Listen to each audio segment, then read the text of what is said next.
കാരണം ജയറാമിന് എന്നും എന്തെങ്കിലും ഒരു കഥ പറയാനുണ്ടാവും. കറക്റ്റ്. ജയറാമേട്ടൻ ഏത് ഇന്റർവ്യൂ വന്നിരുന്നാലും ഒരു പുതിയ സാധനം അടിച്ചിട്ട് ഉണ്ടാവും. അതൊരു ഭയങ്കര, ഞാൻ പറയും സരസ്വതി ദേവിയുടെ ഒരു അനുഗ്രഹം. അങ്ങനെ വായിൽ വന്നോണ്ടേയിരിക്കും കഥകൾ, ഓർമ്മയുണ്ടാവും. ഞാനാണ് പല കാര്യങ്ങളും ഞാൻ മറന്നുപോകും. ഭയങ്കര ഓർമ്മയാണ്, കഥകളൊന്നും മറക്കില്ല, അതിന്റെ പഞ്ചൊന്നും മറക്കില്ല, കറക്റ്റ് ആയിട്ട് അത് പറയും. ഒരിക്കൽ ഒരു ഇന്റർവ്യൂല് ഞാനായിട്ട് ഇന്റർവ്യൂ ചെയ്തോണ്ടിരിക്കുമ്പോൾ ജയറാമേട്ടൻ്റെ കയ്യിൽ ഒരു ബ്രേസ്ലെറ്റ് എടുക്കുന്നത്. അപ്പൊ ഞാൻ ചോദിച്ചു ജയറാമേട്ടൻ ഇതെന്താ ഈ ബ്രേസ്ലെറ്റ് എന്ന് ചോദിച്ചപ്പോഴത്തേക്കും വളരെ സ്പോണ്ടേനിയസ് ആയിട്ട് ഇത് വശീകരണ മന്ത്രമാണ്. എന്റെ മോനോ ഇതൊക്കെ എവിടെന്ന് കിട്ടും? അങ്ങനെ വീട്ടിലും ശരിക്കും ജയറാമേട്ടൻ ഇങ്ങനെ നമ്മൾ കാണുന്ന ഭയങ്കര ചില്ലായിട്ടുള്ള ജയറാമേട്ടനാണോ അതോ കുറച്ച് സീരിയസ് ആയിട്ടുള്ള? അങ്ങനെയാണ്, അല്ലാത്ത സമയങ്ങളും ഉണ്ട്, നമ്മളെല്ലാരും പറപ്പിക്കുന്ന സമയങ്ങളും ഉണ്ട്. ആണോ? പക്ഷെ മോസ്റ്റ്ലി ജയറാം കൂളാണ്. ആണ്. നമ്മൾ എങ്ങനെ മനസ്സിലാക്കും ആളുടെ മൂഡ് എങ്ങനെയാണെന്ന്? അതായത് ഞാനൊരു ഇൻസിഡന്റ് ചോദിച്ചു കഴിഞ്ഞാൽ മിണ്ടാണ്ടിരിക്കും, അത്രേ ഉള്ളൂ. ആ മുഖം മാറുമ്പോഴേക്കും നമുക്കറിയാം മിണ്ടാണ്ടിരിക്കും. പിന്നെ ഒന്നിനും പ്രോപ്പർ റിപ്ലൈ ഒന്നും വരില്ല.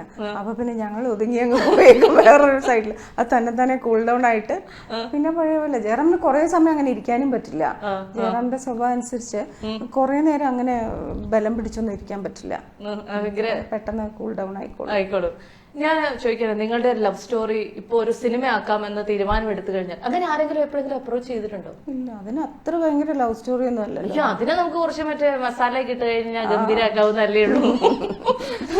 അങ്ങനെ ആരും അപ്രോച്ച് ചെയ്തിട്ടില്ല. അങ്ങനെ ആണെന്നുണ്ടെങ്കിൽ ഇന്നത്തെ ഒരു യങ് ആക്ടേഴ്സിൽ ആരെ ചൂസ് ചെയ്യും? അയ്യോ, എന്ത് ക്വസ്റ്റ്യനാ, എനിക്കറിയില്ല. അറിയില്ല. ഞാൻ ചിലപ്പോ മാളവിയെ തന്നെ പറയും. കാരണം അമ്മയും മോളും കൂടെ നിൽക്കുന്ന കാണുമ്പോൾ ചില സമയത്ത് എനിക്ക് രണ്ടുപേരും ഏകദേശം ഒരേപോലെ ഇരിക്കുന്ന പോലെയൊക്കെ തോന്നും. ചക്കിക്ക് എന്റെ മാനറിസംസ് ഒരുപാടുണ്ട്. ഒരുപാട് മാനറിസംസ് എനിക്കൊന്ന്. പക്ഷെ കണ്ണനെ കുറച്ചും കൂടെ റിസംബ്ലൻസ് കൂടുതലും തോന്നല്ലേ? അത് ശരിയാ. സത്യം പറഞ്ഞാൽ നിങ്ങള് എല്ലാരും ഈ പറഞ്ഞ പോലെ സിബ്ലിങ്സ് പോലെ നിർത്താൻ പറ്റുന്ന ആൾക്കാരാണ്.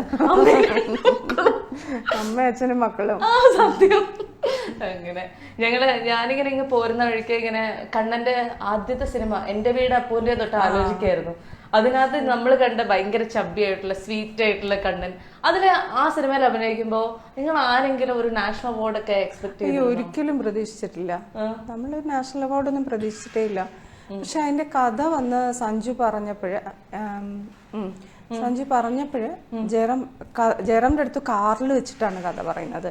അപ്പൊ ജയറാം ഉടനെ എന്നെ കാറ് നിർത്തിയിട്ട് എന്നെ വിളിച്ചു. എന്നിട്ട് പറഞ്ഞു, കണ്ണന് ചെയ്യാവുന്ന ഈ പ്രായത്തിൽ ചെയ്യാവുന്നതിൽ ഇതിന്റെ അപ്പുറത്തേക്ക് ഒരു ക്യാരക്ടർ ഉണ്ടാവില്ല. അപ്പൊ ഞാൻ ഭയങ്കര സ്ട്രിക്റ്റ് ആയിരുന്നു. കാരണം ഇവരുടെ പഠിത്തമെല്ലാം ഭയങ്കരമായിട്ട് ഉഴപ്പുന്നു.